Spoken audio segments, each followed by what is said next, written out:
Morning students. जैसा कि हम पढ़ रहे थे सूक्ष्म जीवों के हानिकारक, हमने मनुष्य में होने वाले सूक्ष्म जीवों को जो हानि होती है वो हमने पढ़ ली थी। आज हम पढ़ेंगे कि जंतुओं में होने वाले सूक्ष्म जीवों से नुकसान। ठीक है ना, हमारा आगे टॉपिक शुरू होता है कि जंतुओं में रोगकारक जीवाणु। हमारा टॉपिक है जंतुओं में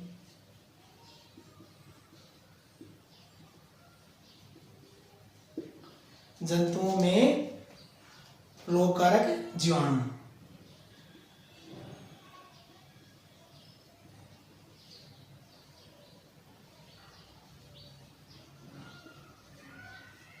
देखो भाई, जैसे इस प्रकार मनुष्य में सूक्ष्म जीवों से रोग होते हैं, हैजा, पोलियो, ठीक है ना, चिकन पॉक्स, खसरा, क्षय रोग, उसी प्रकार पशुओं में भी क्या होते हैं, रोग होते हैं। जंतुओं में भी रोग होते हैं। तो देखो, जंतुओं में रोग होने के जो रोगकारक जीवाणु है, एक जंतुओं में एंथ्रेक्स रोग होता है, जो मनुष्य एवं मवेशियों में होने वाला एक भयानक रोग है। कौन सा रोग है?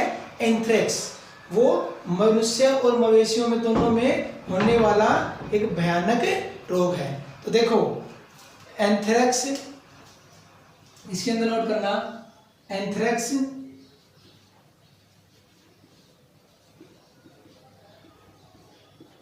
मनुष्य एवं जंतुओं में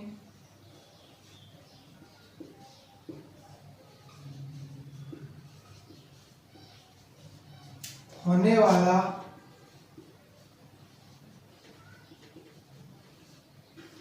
भयानक रोग है। क्या है? मनुष्य और जंतुओं में होने वाला भयानक रोग है, जो किसके द्वारा फैलता है? जीवाणुओं के द्वारा फैलता है। जो किसके द्वारा फैलता है? जीवाणु के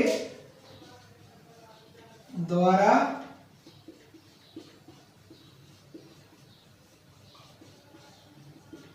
फैलता है।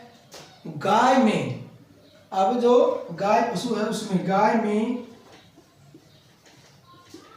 खुर तथा मुंह का रोग है। खुर तथा मुंह का जो रोग है वो किसके द्वारा होता है? वायरस के द्वारा होता है। किसके द्वारा होता है? वायरस के द्वारा होता है। ठीक है, अब देखो, इसको समझो। जंतुओं, मनुष्य में तो पड़ जाए, जंतुओं के अंदर एक एंथ्रेक्स नामक रोग है। वो मनुष्य एवं जंतुओं में एक भयानक रोग होता है, जो किसके द्वारा फैलता है? किस सूक्ष्म जीव के द्वारा फैलता है? जीवाणु के द्वारा फैलता है। और गाय में खुर तथा मुंह का रोग है, वो किसके द्वारा फैलता है? वायरस के द्वारा फैलता है। ठीक है, अब हम जंतुओं में बस इतना ही है, इससे बाहर कुछ नहीं है। अब हम पढ़ेंगे पौधों में रोग उत्पन्न करने वाले सूक्ष्म जीव। देखो, इसको नोट कर लेना, समझ लेना।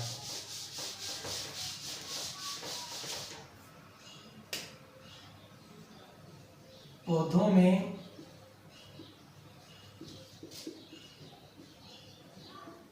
रोग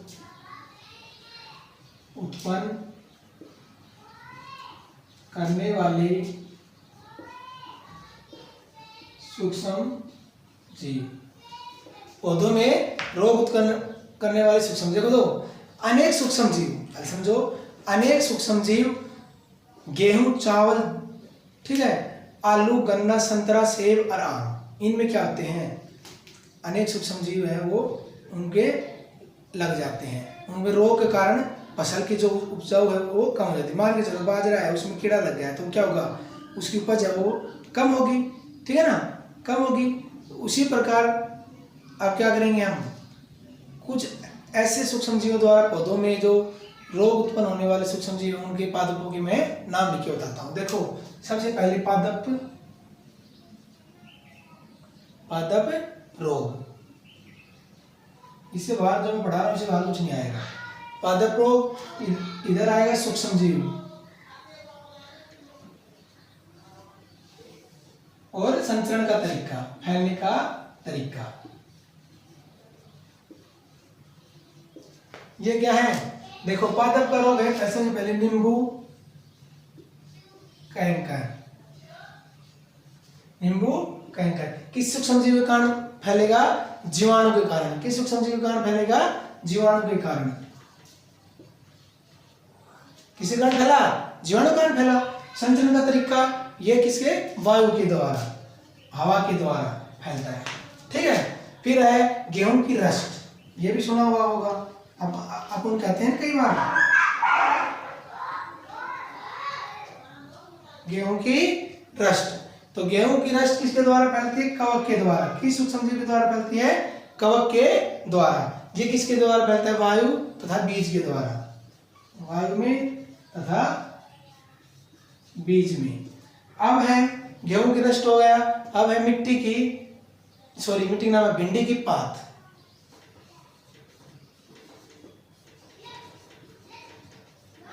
ये किसके द्वारा फैलता है? वायरस के द्वारा। किसके द्वारा फैलता है?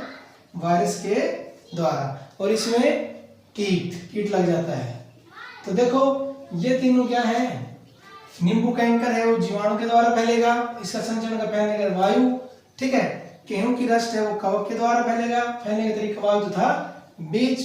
भिंडी की पात है, वो वायरस के द्वारा फैलेगा, फैलने का तरीका कीट। क्लियर।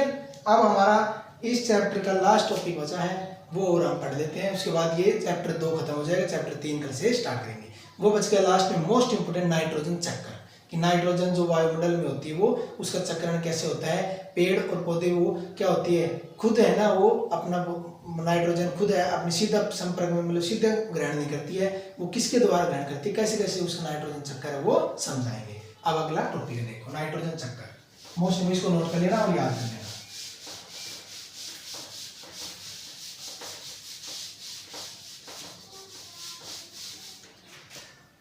देखो नाइट्रोजन चक्कर।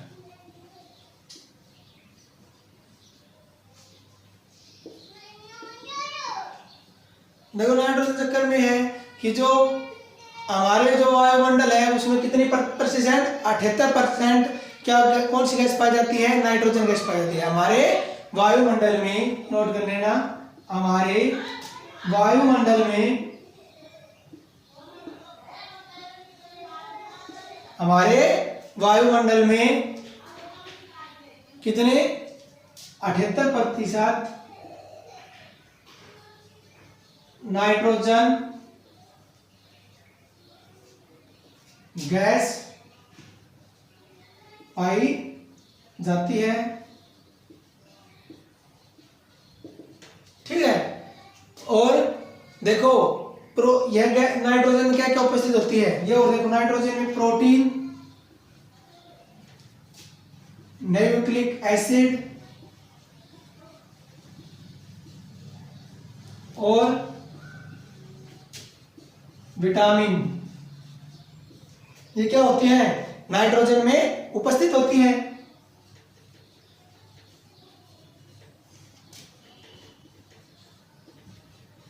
अब इसको एक बार ध्यान से समझो। हमारे जो वायुमंडल है उसमें कितनी? 78% नाइट्रोजन गैस पाई जाती है।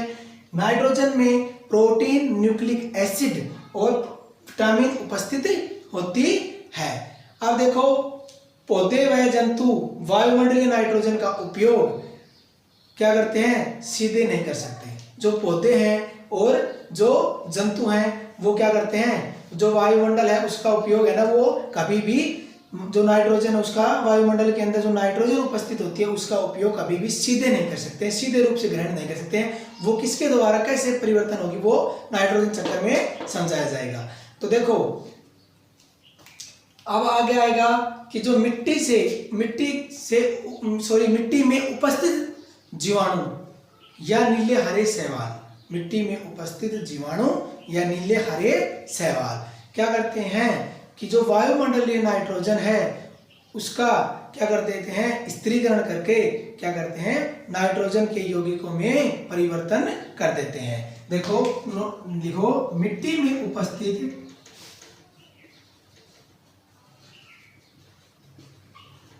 में उपस्थित नाइट्रोजन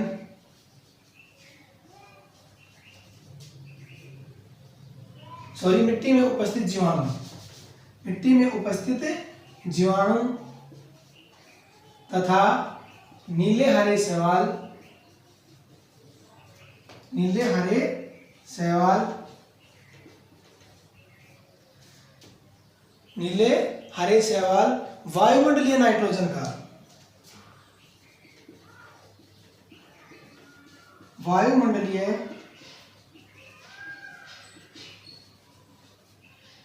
नाइट्रोजन का स्त्रीकरण करके नाइट्रोजन यौगिकों में परिवर्तन करना, नाइट्रोजन यौगिक में परिवर्तन करना। देखो मिट्टी में के अंदर क्या हो गई, उपस्थित होते जीवाणु भी होते हैं, नीले हरे शैवाल भी होते हैं, वो क्या कर देती हैं, जो वायुमंडलीय जो नाइट्रोजन थे उसको स्त्रीकरण, उसको बदल देती है, और किसमें बदल देती है, नाइट्रोजन यौगिकों में उसको तोड़ देती है। तो अब देखो उसका मैं आपको चक्कर समझाऊंगा कैसे कैसे किस में तोड़ेगी, ठीक है ना, उसको ध्यान से समझना, इसको नोट कर लेना और इसको याद कर लेना।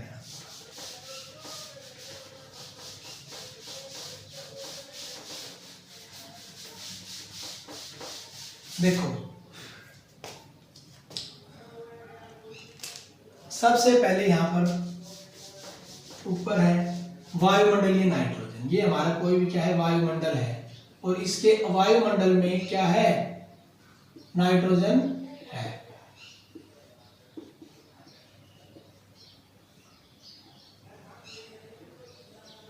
ये क्या है, वायुमंडलीय नाइट्रोजन, ध्यान समझना, वायुमंडलीय नाइट्रोजन है।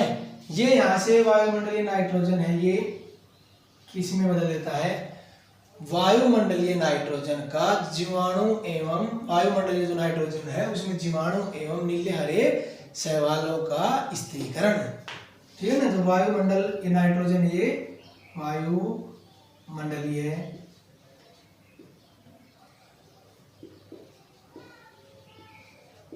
नाइट्रोजन का, नाइट्रोजन में जीवाणु तथा नीले हरे शैवाल,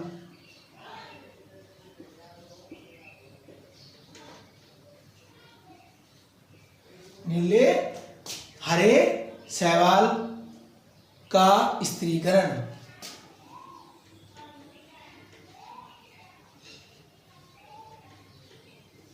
हो गया। ये समझ में आ गया, ठीक है भाई। ये यहाँ पर वायुमंडल नाइट्रोजन कितनी उपस्थित है वायुमंडल में, 78%। ये किसमें, वायुमंडल नाइट्रोजन में जीवाणु तथा नीले हरे शैवाल है उसका क्या कर दिया, स्त्रीकरण कर दिया, ठीक है। अब यहां से क्या हो जाएगा, आगे चल के जीवाणु द्वारा, इन जीवाणुओं के द्वारा क्या होगा, इन जीवाणु द्वारा स्थिर नाइट्रोजन, स्थिर नाइट्रोजन किस में बदल दिया था, नाइट्रोजनी यौगिकों में, स्थिर नाइट्रोजन, ठीक है ना, किस में बदल देता है, नाइट्रोजन यौगिकों में, ठीक है ना। नाइट्रोजन को नाइट्रोजनी यौगिकों में परिवर्तन, ये हो गया। सबसे पहले वायुमंडल नाइट्रोजन जो जीवाणु नीले हरे शैवाल में स्त्रीकरण करेगा, वहां से तोड़ के क्या बन जाएगा, नाइट्रोजन यौगिकों में बदल जाएगा, ठीक है। अब यहां से क्या होगा, मिट्टी के अंदर उपस्थित नाइट्रोजन यौगिक, डस्टर ले कहता हूं,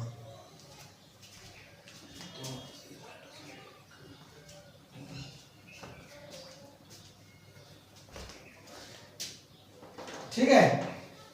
अब होगा मिट्टी में उपस्थित नाइट्रोजन यौगिक, भाई यहां से नाइट्रोजन यौगिकों में बदला था, जीवाणु नीले रहे, अब यहां पर क्या आ जाएगा, मिट्टी में उपस्थित नाइट्रोजन यौगिक हैं, हो गए मिट्टी में उपस्थित। ठीक है ना, ये क्या हो गए, मिट्टी में जाकर मिल गए कि मिट्टी में उपस्थित नाइट्रोजन यौगिक हो गए। अब यहां से क्या होगा, जीवाणुओं द्वारा जीवाणु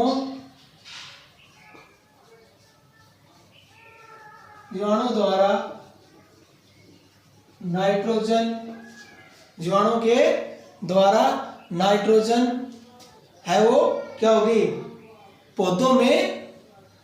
पौधे हैं वो उसको क्या करेंगे, ग्रहण करेंगे। जीवाणु द्वारा नाइट्रोजन को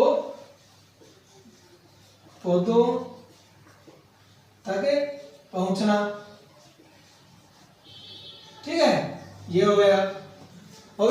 अब यहां से ये सीधा ऐसे, अब क्या बच गए, जो पौधों तक पहुंचा। अब पौधे हैं, उन पौधों को क्या करेंगे, फिर पौधों को कौन खाते हैं, जीव जंतु खाते हैं। उनसे क्या होगा, उनके पास भी नाइट्रोजन पहुंच गई। अब देखो पौधों द्वारा जो ना अवशोषण होता है ना वो, अब देखो ये यहां पर है पौधों के द्वारा नाइट्रोजन का अवशोषण।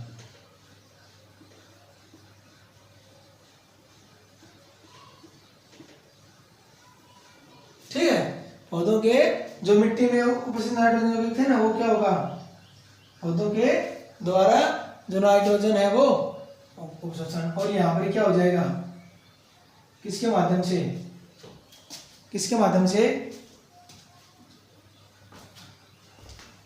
जंतुओं द्वारा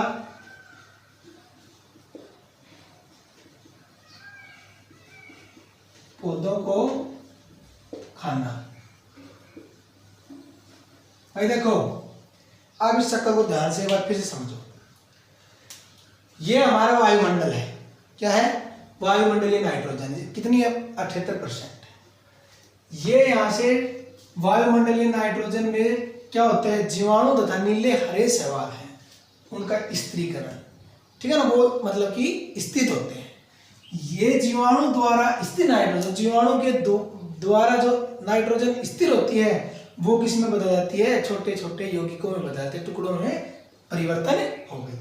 मिट्टी में उपस्थित नाइट्रोजन यौगिक और मिट्टी के अंदर जो उपस्थित होते हैं नाइट्रोजन के यौगिक टुकड़े, जो वो क्या होंगे, जीवाणुओं के द्वारा नाइट्रोजन को पौधों तक पहुंचाना। तो जीवाणु है ना, जीवाणु वो किसके नाइट्रोजन है वो किसके पौधों तक किसके द्वारा पहुंचेंगे, जीवाणुओं के द्वारा पहुंच गए। अब इसके बाद मिट्टी में उपस्थित जो नाइट्रोजन यौगिक है वो पौधों के द्वारा क्या करेंगे, नाइट्रोजन का अवशोषण करेंगे। वो तो जंतुओं द्वारा पौधों को क्या करेंगे, जंतु उन पौधों को क्या करेंगे, खाएंगे, और अब उनके पास भी क्या पहुंच जाएगी, नाइट्रोजन पहुंच जाएगी। तो कभी भी जंतु और पौधे हैं वो सीधे तरीके से नाइट्रोजन ग्रहण नहीं करते, वो क्या करते हैं, उन सबसे पहले वायुमंडल जीवाणु और नीले हरे शैवाल उनको यौगिकों में परिवर्तन करेगी। और मिट्टी है उसमें उपस्थित जो नाइट्रोजन यौगिक है वो जीवाणुओं के द्वारा नाइट्रोजन को क्या करेंगे, पौधे ग्रहण करेंगे, और पौधों को कौन खाएगा, जंतु खाएंगे। ये नाइट्रोजन चक्कर है। ठीक है ना, क्लियर। और इसको तब भी नहीं समझ में आए, इसको पढ़ना अच्छे से, ऐसी कोई हार्ड चीज है नहीं कि जो आपको समझ में नहीं आएगी, आपको समझ में आ जाएगी। इसको नोट करना और इसको याद करना। चैप्टर 2 वो हमारा एंड हो गया है। चैप्टर 1 में कोई दिक्कत हो, चैप्टर 2 में कोई दिक्कत हो तो जब स्कूल लगेंगे इसको दोबारा से फिर से समझाया जाएगा। पर मेरे अंदाजे से इसमें आपको कोई दिक्कत नहीं होनी चाहिए। दोनों चैप्टरों को अच्छी तरह से कॉपी में नोट करना और याद करना। Thank you.